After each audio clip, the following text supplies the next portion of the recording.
the BYU Cougars. Now, look, I stayed up late. I watched BYU. I watched Utah. And I cannot, dog, in the wee hours, Eastern time of the morning, I cannot explain to you. Can I tell you a story? So I work for the Savannah Bananas, the Party Animals, that brand. I actually do the play-by-play for the Party Animals, and I was doing a game tonight. We get to the end of the game. After the game, Party Animals win the championship of the Banana Ball, tournament this year. And so we beat up the Bananas, beat up the Firefighters, Tailgaters. And so afterwards, we're celebrating. I'm watching the BYU Arizona game, the Utah Arizona State game, and I'm just glued to these. And I love the Big 12, right? I love college football. And I watch Will Farron miss a kick that would have tied the game in overtime. I throw my phone across the room. I'm so upset at Will Farron, the kicker for BYU. Little did I know, I guess my eyes deceived me. He made it. So there's about 10 minutes where I'm just punching air. Like, God bless. I've told you that I want BYU to win, that I want Utah to win, that I want Texas Tech to win, that I want Iowa State to win, the best teams in the Big 12 to win for this conference to look better and better on the national stage. So for 10 minutes, I believe BYU lost this game. Only to check ESPN, like, I guess I'll look at the box score, do a podcast on it. And when I go to check, oh, shoot, it's still going. And improbably, at one point, this game was live, moneyline BYU, plus 558. That means that BYU has a negative 1,000,000% chance to win, effectively. Yet somehow, the team that went 8 for 16 on third down, 2 for 3 on fourth down, had 430 yards of offense, snuck out a win. You held the opposing team to 25 for 45 passing. That's not good. Now, you yourself, 12 for 29. It's putrid, actually. And Bear Bachmeier was what I thought to be a freshman quarterback today. He, for the first time, looked like a freshman quarterback. But you know what he looked like at the same time? A senior running back. LJ Martin was a senior running back, 258 yards on the ground for 51 carries. 5.1 yards per rush is plenty good enough to go rush for rush and win. 32 minutes of 33, effectively 33 minutes versus 27 minutes of possession. That's also good. And you know what I thought at the end of this game? BYU has done something that I feel like they've done for the last year and a half.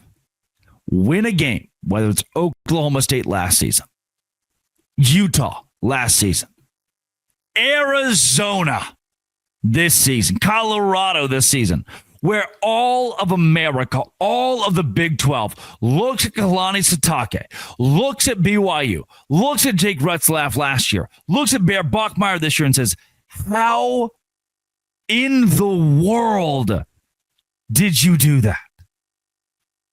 How do I make any sense of what you have put together on the football field today? How, for like the third time in the last year and a half, in the last 19 games, we'll say, have I turned the TV off, expecting wholeheartedly, confidently, BYU has not just found a way to lose, but been beaten.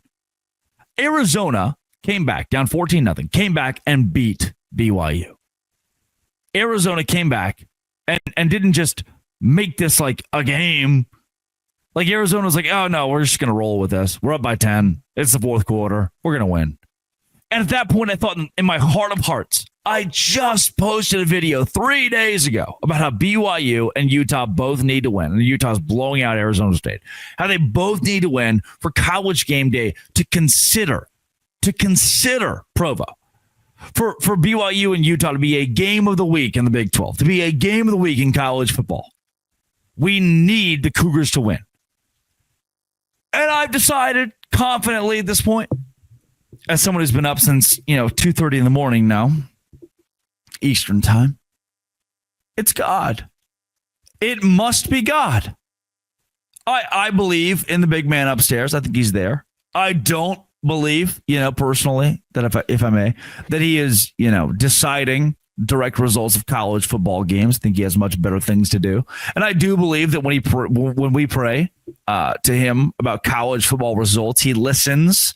However, he does not decide the results of a college football game based on our prayers, namely because, for everyone who prays for Utah to win, the same person's praying for Arizona to win or for Iowa State to win.